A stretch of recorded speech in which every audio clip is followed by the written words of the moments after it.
condensateur. Lorsque la charge augmente, le voltage augmente, mais le rapport des deux ne change pas. Ce rapport s'appelle la capacité.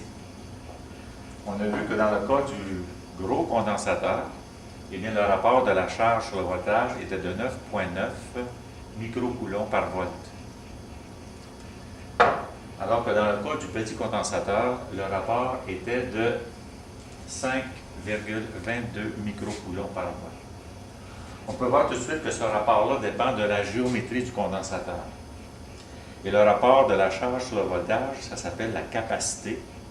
Et l'unité de la capacité, c'est le farad. Il y a des appareils de mesure qui nous permettent de déterminer directement la capacité d'un condensateur.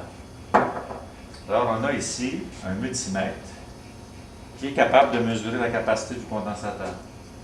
Alors, on prend le condensateur et tout ce qu'on fait, c'est qu'on relie les bornes du condensateur à l'appareil.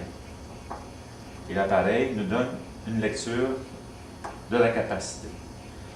Alors ici, on peut voir que la capacité est de 9,71 microfarad, alors que le rapport de Q sur V que nous avions mesuré était de 9,9 microfarad. On peut faire de même avec le petit condensateur. On se souvient qu'on avait calculé un rapport de Q sur V qui était de 5,20